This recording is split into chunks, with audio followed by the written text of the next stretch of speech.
So Be'ez Hashem, we're going to try to learn a little bit what is Kedusha. What does it mean? Well, now that we know the Hava is, exactly. What does it mean holy? What's holy? What's the definition of holy? Good question. I think deserves a good answer.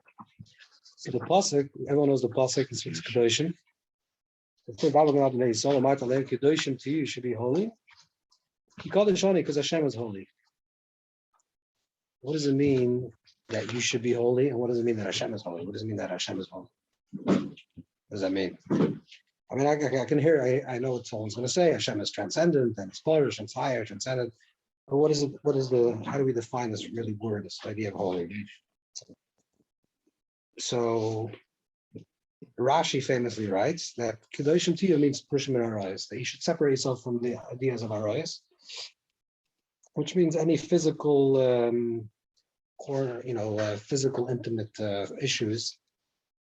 That you should be Parish, you should live an elevated life. What Rashi is really basically saying is that it's a continuation from the previous parsha, which the end of Acharei talks about the AriZal, all the deviant, intimate acts that you're not supposed to perform, and then Kedoshim to you it's a wrap up. It's sort of like a postscript to that parsha.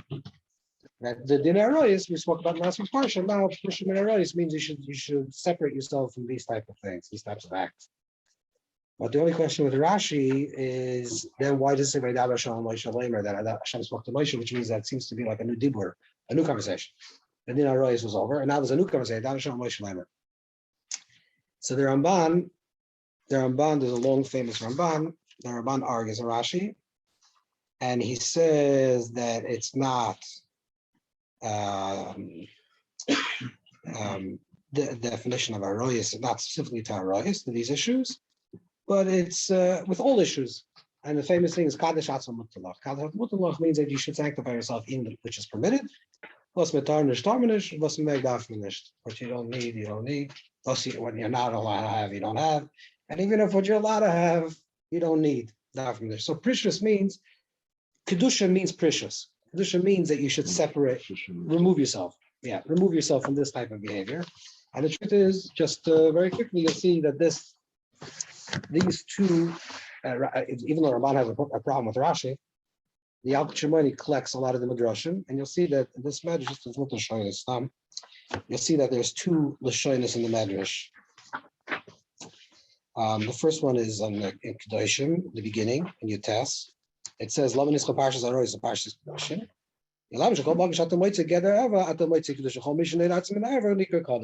Which is Rashi, which is saying that why is the laws of Erva, which is the end of last week's Parsha, AriZal, next to the idea of Kedoshim to you, there's a marker in Chazal. The Rashi didn't make this up out of thin air. So the Ramban had an issue with Rashi is another issue, but it's really a problem with Chazal, because Chazal did this way. That Pushim means Pushim and AriZal, that you should separate yourself in these laws of AriZal. And then if you look at the next page, you'll see that there's a lashon over there that's underlined, Kedoshim to you, Purushim to you. See that line over there, like in 15 lines to the top, on the bottom, on the top, where it says Kedoshim to you. So there's another lashon Medrash that actually says to you Purushim you, yeah, on the next page, which is actually the idea of Purushim means literally you should separate yourself from all things. Not that specifically to din AriZal, the issues of AriZal. I don't know what's a good word for AriZal, but you have to, no, it's not Tumah. Specifically, no, but what's AriZal? How do you translate AriZal? Forbidden, prohibited. No, it's not only incest. No. Okay, whatever. Okay, no. Okay, but Kedoshim, anyways, this idea to Purushim, it means you separate it. It's an idea of separate what? Yeah. The baby is not considered not Yavam. No, it's not. It's Ein Isha. It's Ein Isha. It's not considered a real. It's your mutter. It's not even. Yeah, you don't become a Zoina. Yeah, the same thing. Yeah. Okay. Anyways, this you see the idea of Purushim means you should separate. But if you look at the Ramban, what's interesting is the Ramban, even though it's a very long Ramban, and he says that it's not specifically with regards to these like physical, intimate acts between man and woman, but it refers also to all of the Torah. But when the Ramban, if you go through the whole Ramban, you basically see that he really talks about two things, which is it's Kedushas of intimate acts, Kedushas Surabiyah, like Kedushas Surabiyah, and the second idea is Kedushas Achila, with regards to eating. And what's really interesting is that the Rambam has in the 14 books, one of the Sefer Yad is Sefer Kedusha, and in Sefer Kedusha there's Hilchas Surabiyah, laws of and the Chalas service, which is acts of Yonah. So you see that the two primary things of the idea of Kedusha.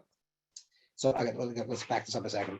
The Maharal, defending Rashi against the Ramban, writes that the most chumriest, the most dense physical act that a person could do is to procreate, is that type of act.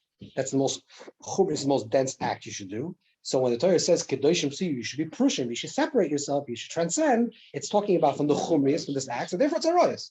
That's why Rashi brings on AriZal. It's an example of the most chumriest act that you can do, most physical act that you can do. But again, in the way the Ramban also learns this, and the Rambam, generally the idea of Kedusha, and incidentally this works throughout all Svarim. Let's say you look at Reishis Chachma, the Shari Kedusha, and if you look at Reishis Shari Kedusha, you'll see it talks about first about AriZal, the Kedusha AriZal, and actually it's opposite, and then about Achila. These two things, food and sexual acts. These are the two things that are connected with Kedusha.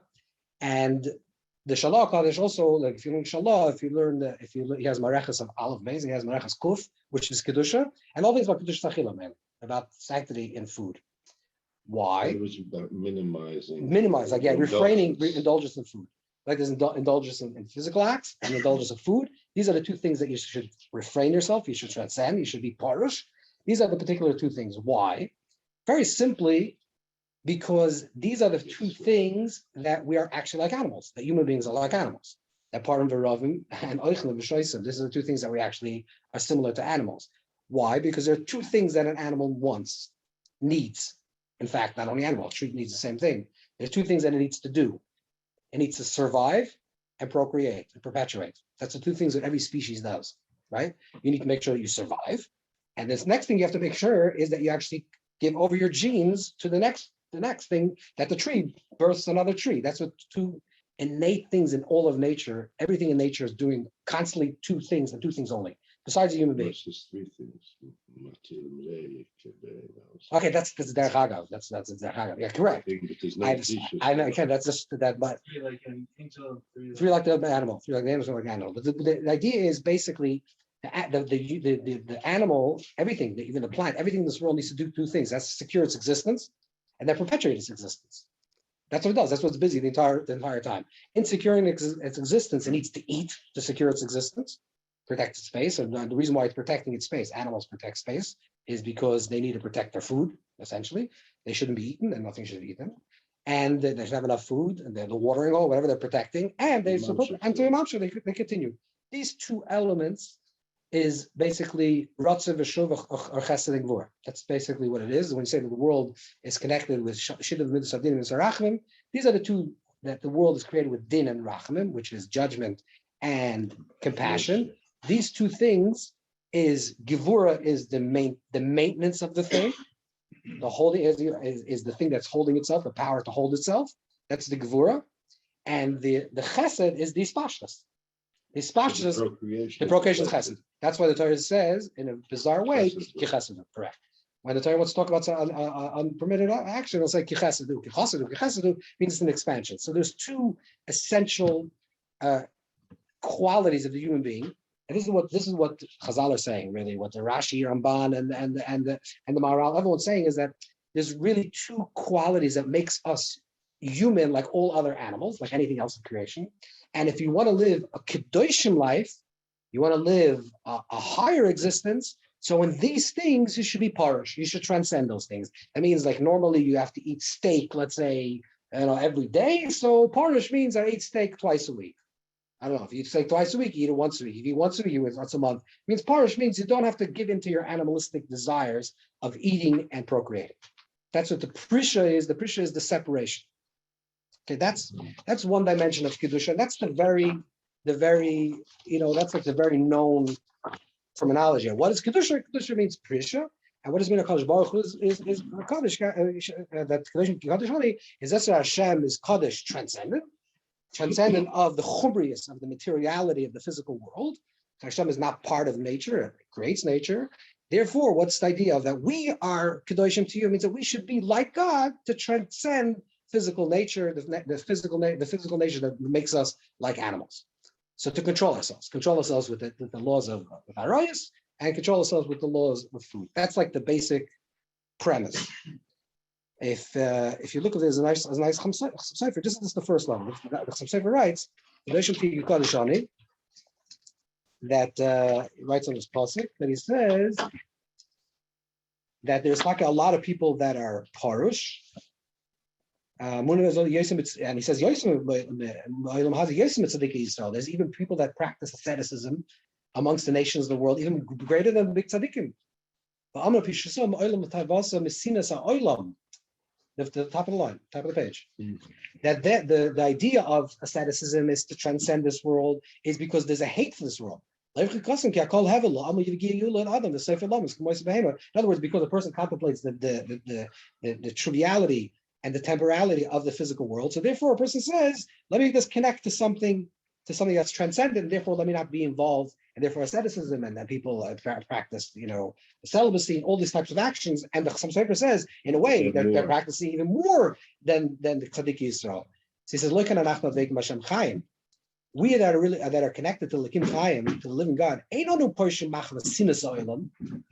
We don't because we hate the world, because we think the world is a despised place, and we're trying to transcend this world. But we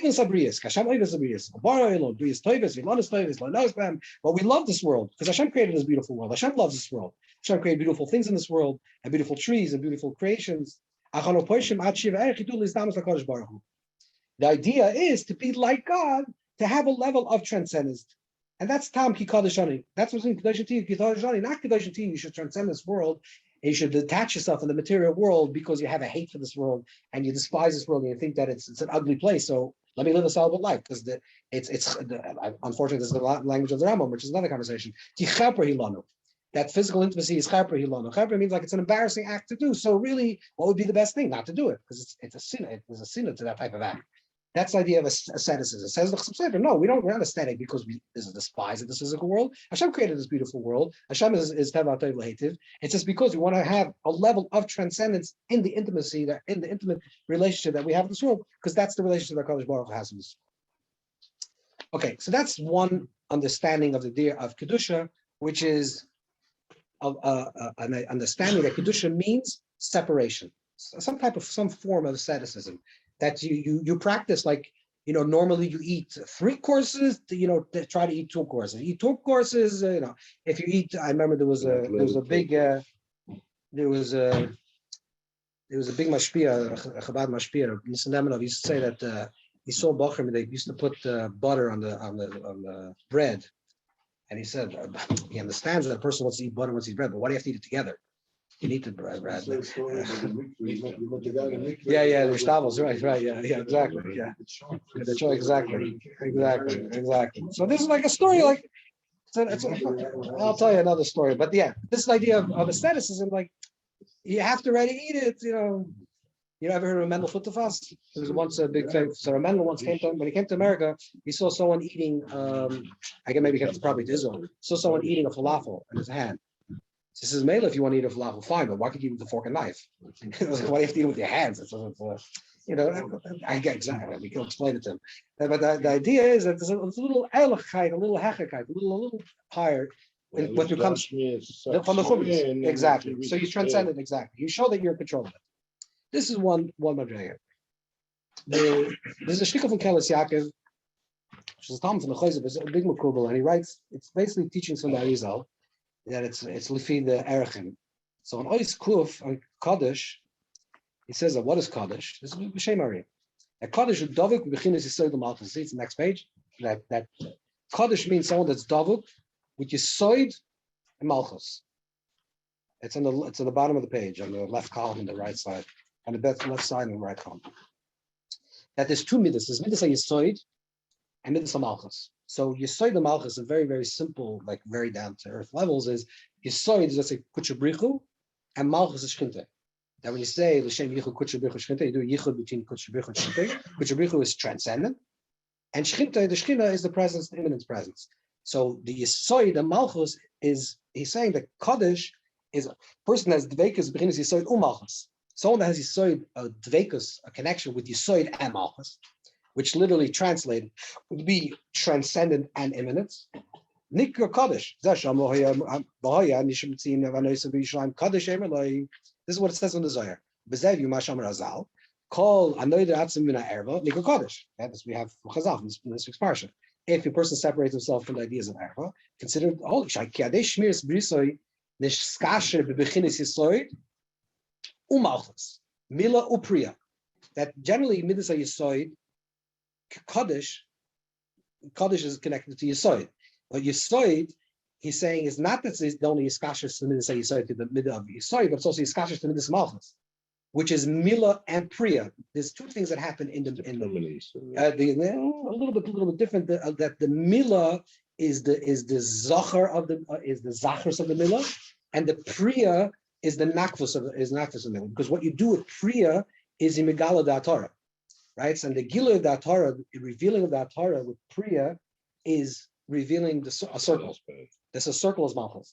The Mila itself represents the masculine, which is Zachar, so that's 6 minutes, it represents a line, and then you do the Mila, and the Priya is Malchus. So when a person is Shomer Habris, someone that's not expressive in unhealthy ways with his bris, then he's Davuk in Malchus, he saw the Malchus. See, he brings down only 2 things. And all the Mukabbalah brings down. It's Kedusha means with AriZal, with issues of AriZal and issues of Achila. Nemar v'hoisa visa Kedoshim. Shkem bechinas elu bechinas v'yisoid u'malchus. Because eating also has to do with yisoid and malchus. Tzadik oichel l'soid v'nasher. Tzadik is midas yisoid. Tzadik yisoid oilam. So tzadik represents the person that's eating. V'chein achila gematria is gematria adnai, which is malchus, and achila is gematria malchus. V'chein nikra kodesh. Someone that's doing a chibur yichud between yisoid and malchus is someone that's doing the idea of what it means to be holy. So we'll see what this means. It seems very means. It seems if you just read it, if you read it very simply, before we get to the shtickle, what is holy? Holy means someone that's transcendent, someone that's not stuck in the materiality, the physical reality, stuck in food and physical desire, someone that can extricate himself and be a higher level, higher than what an animal lives like, just not chasing every time, chasing food and other things that he shouldn't chase. Someone that can transcend that, has to have some level of control. That's the proof that this person is a holy person. That's what holy is. But here he has a little bit of another dimension, which is holy means someone is also connected to Malchus, which Malchus is. Correct. You have to understand it exactly. That's what I understand. That's what I understand. I want to understand it. So let's show you a few from Chassidish form. Say some things that, anyways, if you think about it, you understand that this is actually Zion. This is the way it should be. But this is the market. It's a market anyways to see it in form. So the first one is Lamei Shalach, and he brings down Kedoshim to you, that it's a whole different interpretation. What does it mean to be holy? Kedusha Lashon Azmana. That Kedusha means that you're mazman, that you're inviting, you're ready. Hainu Hashem Yisbarach mazman b'nei Yisrael. Hashem is telling Klal Shiyutamim mikudashim uzumonim. A whole different interpretation. Kedoshim Torah means you should always be waiting and ready for the salvation. Hashem what's the meaning of Hashem is always ready to appear to that Klal Yisrael to help us. But without getting to the parking in the pshat, I think that's the creativity of the idea. Kedusha, which is azmana, which is not going to make sense. That you're mazman, you're saying Kaddish, you're mazman yourself you're preparing yourself into a state. That's what you're saying. I'm ready to be, when I'm making kiddush, I'm ready to enter Shabbos. I'm ready for Shabbos to enter. So the Kedusha is a language of azmana, that you're being ready. You're inviting in. You're inviting yourself. Isn't that exactly. Always being in a state of Kedusha, whether it's always being in a state of presence, that you're ready. How? Exactly. Ready for what? Oh, wait. Well, let's see that. Let's see that. That's 1 second. I just want to. We have to go a little bit. Get to the depth of it because it sounds like, in general, it sounds like it's not going to be this way, but it sounds like what the idea of transcending, right? Your animalistic desires means. It seems like a level of detachment. I'm just saying what it seems. So what I'm doing is you're detaching. You're saying I'm not slaved to this passion, to this desire. I'm transcendent of it. I'm higher than it. And here he's saying it's actually someone that's utterly engaged, always. That Kedusha means that you're always ready. Always ready means I'm always actually ready for the next challenge. I'm always ready for the next thing. And I just want to understand that. Just hold on your thought. Let's get to the end of what I want to say. But this is the first thing that sparked this idea that Kedusha is maybe a little bit different than we think. The next thing is from the Imnunoim, the Shikava. Also, we're not going to get into the pshat, how he teaches the pshat. Doesn't see what he uses the word Kedusha. And they're actually talking true. If you think about what the word Kedusha, the way the word holy is used in the Torah, so look at what he said. Kedusha to you. I am Fasher Torah. That the truth is that if you think about it, Divrei Chaim once said that there are there's two and a half people know how to learn in this world. The Divrei Chaim once said. He said one is the Kedusharim, one is the Tzemach Tzedek, some of the Kedusharim, and a little bit the Zhikr. The 2.5 people he said they know how to learn, can't ever learn about these 3 people. So these are the 3 people. The Kedusharim, obviously if he said it, he knew how to learn. Okay, whatever. That's another conversation. But I'm saying the 3 people that he said know how to learn was the Kedusharim. He didn't call me Shemaiah. He said Shemaiah, and Menachem Mendel, and Abyssal the Zhikr.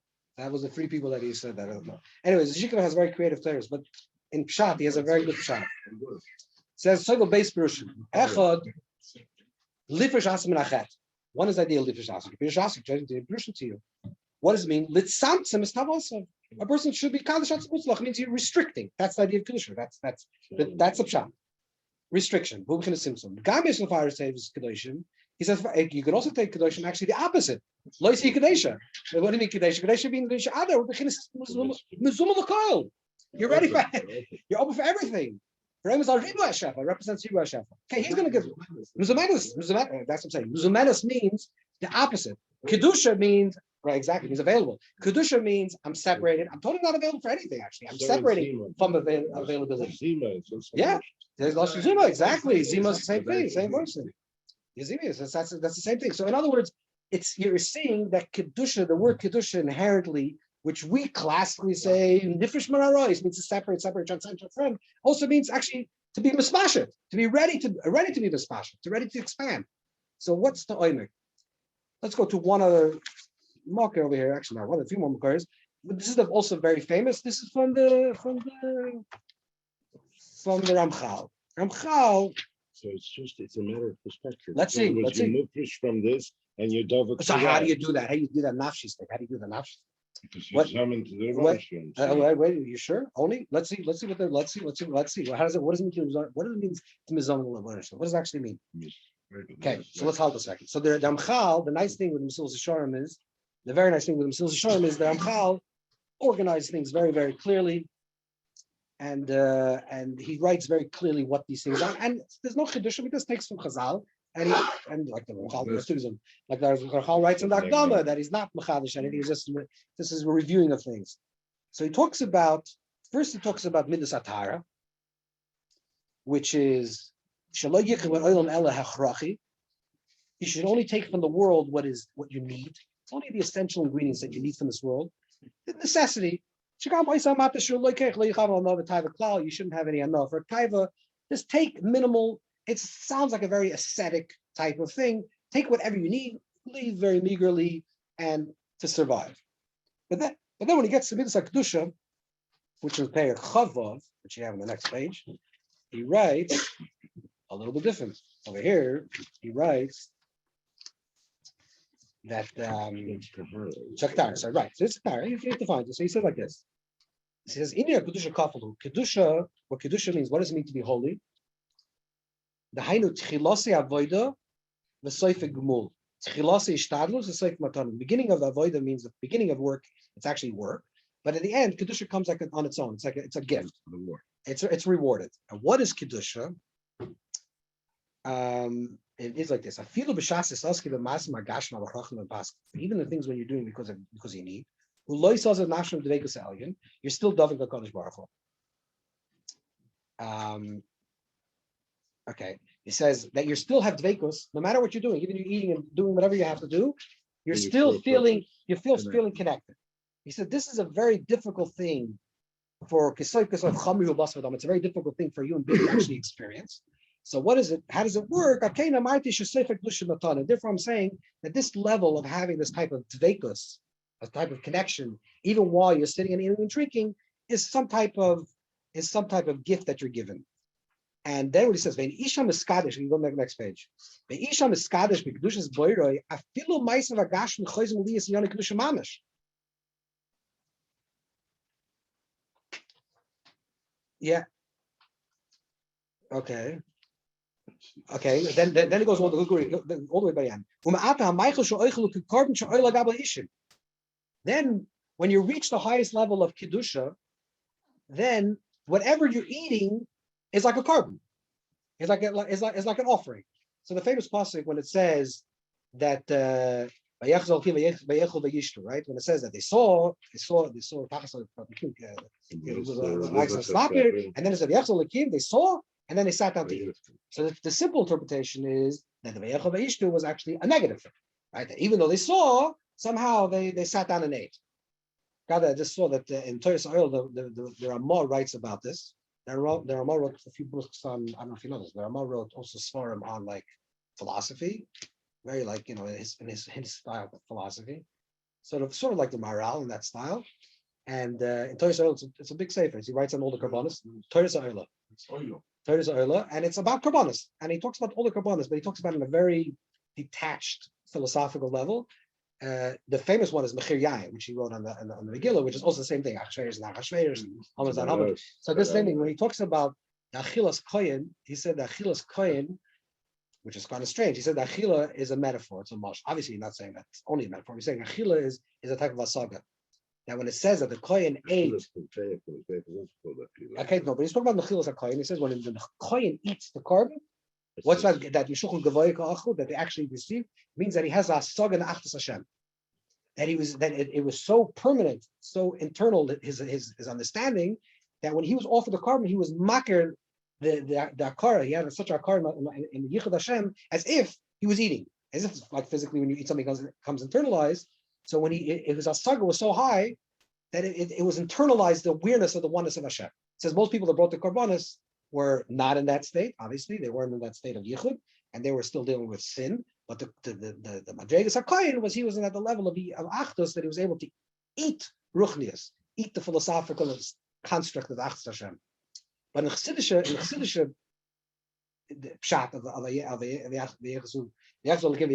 means that it's not a state, it's not a contradiction.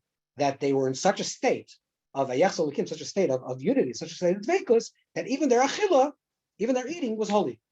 Which is really what the Ramchal is saying. The Ramchal is saying is that when you reach a highest level of Kedusha, right? It's Mamish Kedusha Mamish, Mishukon Gavoy, you're the Kohen. It's Mamish Achilas Kachim. So what does that mean? It means that somehow you reach a level of Kedusha, you reach the highest Madrega of Kedusha, it actually becomes a positive act and it becomes something that's eating. So now we have to understand, where are we left with Kedusha? Are you saying that Kedusha is asceticism? It means that you're separating from food, or is ultimate Kedusha is actually you're having a feast. That what you're eating is holy. Is holiness transcendence or immanence? Is it mizumon? Is it Kedusha? I mean, is it spastius or perisha? How does it work? Because on one hand, you're saying that it's parish min arais is separating from arais, and parish min achila, that's what you're refraining from eating. That's what you're doing. And refraining is the act of holy. To be holy means to refrain. And then you're saying, the Ramchal is saying that what's the holy act? What's the ultimate act of Kedusha? No, not refraining. Is when you're completely indulged in whatever you're doing. That's a sacred act. So how does that work? That's what I'm trying to say. You see that the word Kedusha rings on two different levels, and we have to understand what the connection is. So there's a few shtiklach from Baal Shem, but we won't have a shtikl we ever over here. Then we'll try to understand what he says. That we hold Tzaddik Kedusha Eina Ella that this is in Tanya. Tanya, the Alter Rebbe writes in Tanya this. Now, what is Kedusha? Kedusha ain't a shara of Amshachim Kedusha. Kedusha means that you're drawing down. Holy means that you're drawing down from the Kedusha of the Eibishter. Ve'ena Kodesh Baruch Hu El Davar Shabbat Letzlik. Bein Mepoel Mamash K'mal Lachem Al Yoyin. Bein Mekoyach Ol Yisrael L'Matz Koyach Lis Batel Mamash Kodesh Baruch Hu V'Sis Nefesh HaKadosh Hashem. Now, Kedusha means what the Alter Rebbe is saying. The Kedusha means a state of bittul, a state of nullification of the I. The highest level Kedusha means Mesiras Nefesh, like you're ready to sacrifice your, Susan, you're ready to sacrifice your life.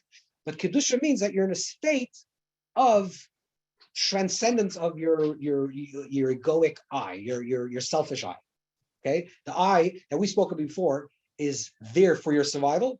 The I that wants to eat to survive, and wants to procreate to survive itself, to perpetuate itself, to be kayamin, like the Yerushalmi says, this kayam b'ish and kayam b'min. Kayam b'ish means that I am the same, not only my species is surviving, but kiyam b'ish. I want myself, an extension of myself, to survive. That's this type of nitzchias. So I'm looking for nitzchias, and nitzchias means I need to survive, so that I eat, and then I need to procreate to survive. It's subconscious, not like a conscious thing, but that's the reason why people are misfashioned. So he's saying that what is Kedusha? Kedusha means to be in a state of bittul, almost the opposite of that. Not to want those two essential ingredients of what it means to be a human being. So what does that mean? How does that work? Okay, another piece of the puzzle. Let's go weiter. This is from the Maggid. So the Maggid has a sefer called the Kut Amorim, and then there are the collections of his Torah. And this is the line over here. Ki ein b'chol davar ra koyach. It's a very, very powerful word, and this can be unpacked and learned at a very, very deep level. He's saying that there's nothing inherently ra, negativity doesn't actually have power on its own. The only power means a movement that's furthering, something that's furthering. The power to further, which is koyach, the koyach to aliven and to further, doesn't exist in klipa, doesn't exist in the opposite of kedusha. The only way this power receives koyach is through the person. Like if you indulge in this negative act, you give it power, but it doesn't have inherently power on its own. What has power? Power, kedusha. This is another term for what the idea of kedusha is. That kedusha means the mocker. The mocker hadaviyah, the place of the flow, the source of where things are being animated and enlivened. Kedusha is that power. Klippa, the opposite of kedusha, or ra, the opposite of kedusha, actually has no inherent power. Only how much is invested through the human being that's giving it power, because the human being has the koyach of kedusha. Which is another way of saying is that kedusha means. What it means to be holy means to be connected. Kedoshim means to be connected to the makar, to be connected to the source of the shefa, the source of the flow, the force of the koyach. Here's another line, another way of where the Maggid says the same thing. Similar Torah. This is Jim's Torah in our Torah. A klipa nikash eisha zara. The klipa, the opposite side, the dark side, the other side, represents the foreign wife. The klipan desires for a person to do the negative act, so it can receive chayas. She may kabel because it's an isha zara. The negative act is actually a wife that you don't want, because it's a receiver, right? It's an isha. It's receiving koyach from you, but it's zara. It's not something you want to give to. But it only receives. Kedusha also wants. Kedusha also wants to receive, but the only difference is the difference between Klippa and Kedusha is exactly. Kedusha actually has a masculine and a feminine, which means it has a mashpia and it has a makabel. Kedusha is the one that gives the person to actually do the mitzvah. And then what's applicable, then it wants to receive from what you give the mitzvah. What's the definition of a klipa? Klipa is just someone that's a makabel and is not a noisim. That's together of klipa. Klipa means, that's what Alter Rebbe writes in Tanya, that a yitush, a mosquito, is the highest form, because the highest form of klipa in the world is a yitush. Why? Because a mosquito, we actually don't know what mosquitoes do for the world. That's the one animal we actually don't know. There's no reason. We don't understand why we can see it. Maybe we'll find out another reason. But as it is today, presently, There's no reason in the evolution of the entire planet why there has to be mosquitoes. All they do is they're bloodsuckers. They actually are receivers. So they're just makabel. You take a bee, it gives, it takes. You take an ant that's eating its stomach, the mosquito, the things in the whatever. Everything is doing something. It's taking in, it's taking in, take out. It's doing something. It's just a parasite. It just wants to receive. This is the idea. This is the idea of a makabel. So again, Kedusha means. Let's take a big spec. So on a macro level, Kedusha means holy means to be part of the koyach shofea, part of the mashpia koyach, the giving force. And klippa, the opposite of Kedusha, means that I just want to receive. And the lashon of the Zohar is kalaklav the tzarik in have, like the dogs that give, which means that klippa means just to makabel, just to receive, versus Kedusha means to be mashpia. Now, when you think about this on a very high level, it can mean that the koyach, the world, the force in the world, that's the giving force, is the Kedusha, and the receiving force is klippa. But the truth is that it's actually also within us. That means when we are in a mashpia state, meaning we're being mashpia, not just a makabel, we're also being a giver, then we're part of Kedusha. That's Kedusha. And it depends what we're taking for. If you're taking to give to receive, if you're receiving in order to give, if you're makabel avanas to lit, and if you're makabel the giving, sometimes by Adam Choshev is you can give a Kedoshim by just giving him a matana. Why? Even the woman gives him a matana, even though the man has to give it, because by receiving, that's already giving. Sometimes receiving is giving, but it has to be a giving process. Kedusha is giving. Incidentally, if you're interested in Dagdam of Shar Yosher, he writes what Kedusha means. It means a person that's a giver. That's what he writes. A person that's a giver is a person that's a Kaddish. I can't say that he got it from the Ari, but I'm just saying that he was Mechavan. This is definitely the pshat. The Kedusha means being a giver. Now, in a giver and a receiver, there's even a bigger oimik over here, and this is like this. In the next shtickle Torah from the Baal Shem, he writes like this. It's on a Parshas Truma, but it's very negated. To the last shtickle over there. The Kibbutz Shemilas Lil Kavanu B'Zil Shmi says the Yichol Truma should give Lishmi. So he says, what does it mean Lishmi? You should give for my intention. If you're talking about the Yichol Truma, then it should have said the Yitli Truma. You should give me Truma. What is it? You should take to me Truma. Hashem is saying, right, that the Klal Yisrael should give tzedakah. It said Truma tzedakah. So what it doesn't say the Yitli. It should say the Yitli tzedakah. You should give to me for intention of L'Shem Shemaim to give tzedakah. But it says the Yitli. Why is it the Yitli you should take? So the Hashem says like this.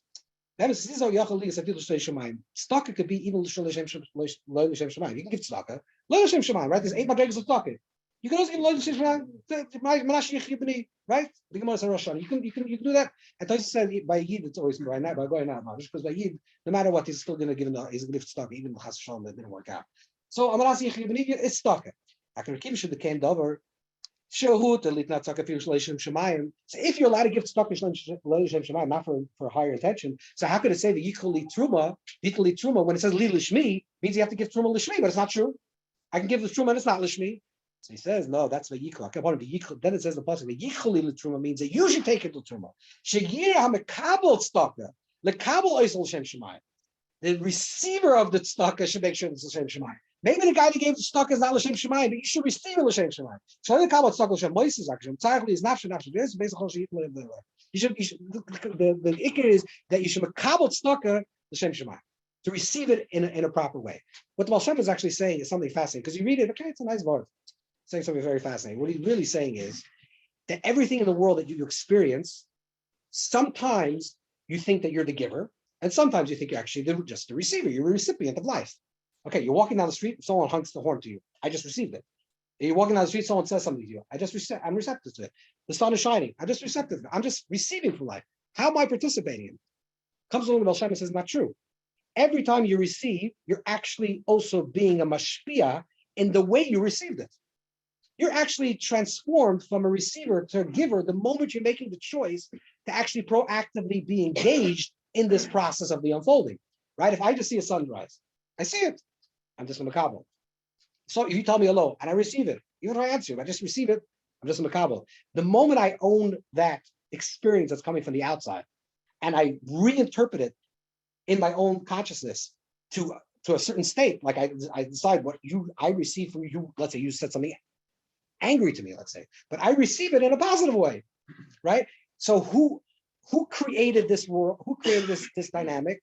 Not the person that gave it to me, the person that actually received it, because the receiver actually becomes the participator, and not only the participator, he actually becomes the creator, right? Because he's facilitating his response.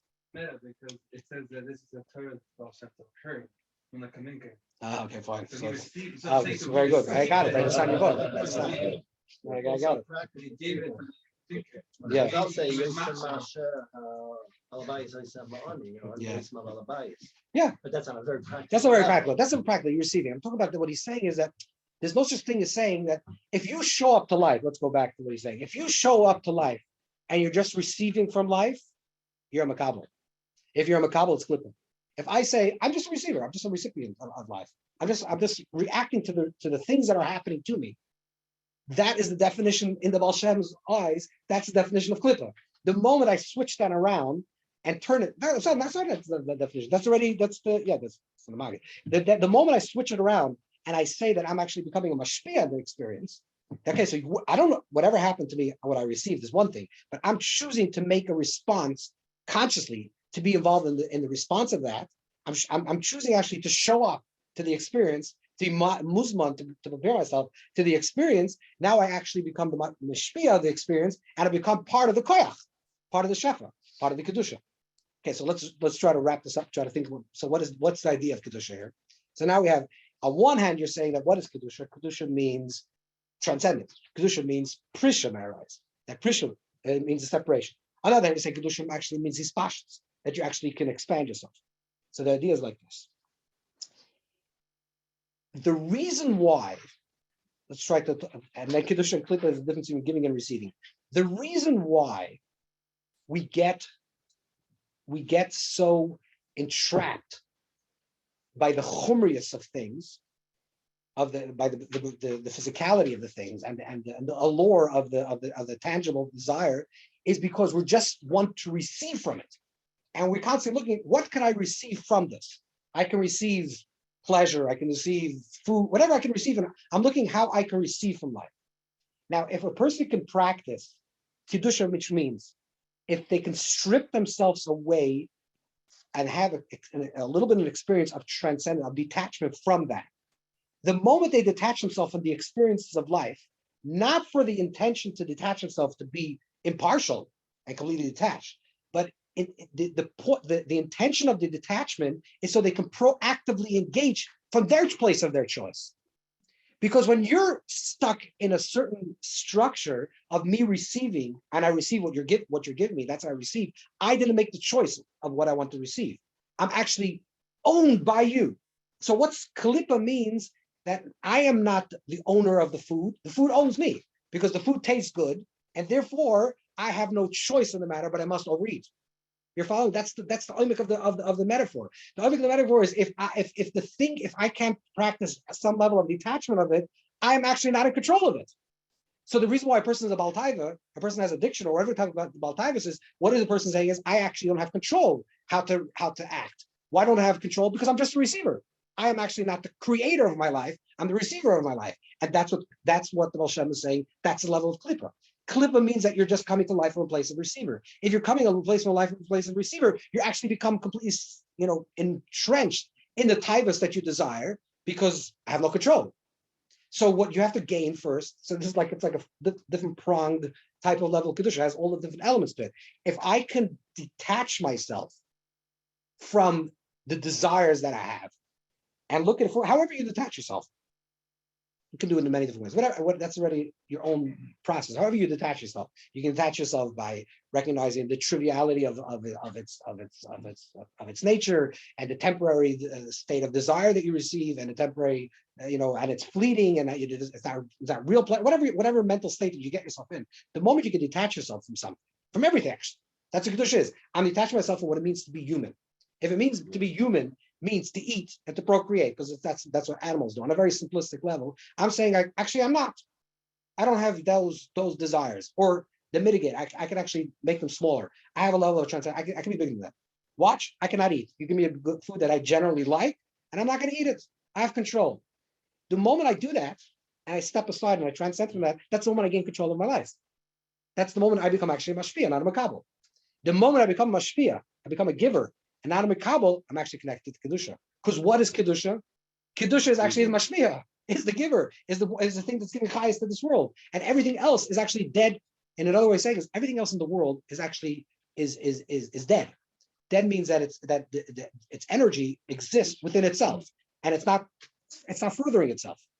So the moment I have, let's say, you eat an ice cream, whatever, because you love ice cream. I don't know if you love ice cream, but let's say you love ice cream, and that's you can't control yourself. You eat ice cream. What happens when you finish eating the ice cream is actually you feel sick, because what you actually did is you didn't receive koyach, you didn't receive chayas. You actually received something that's dead, because it's a makabel, and you just received makabel. There's no mashpia, therefore there's no chayas.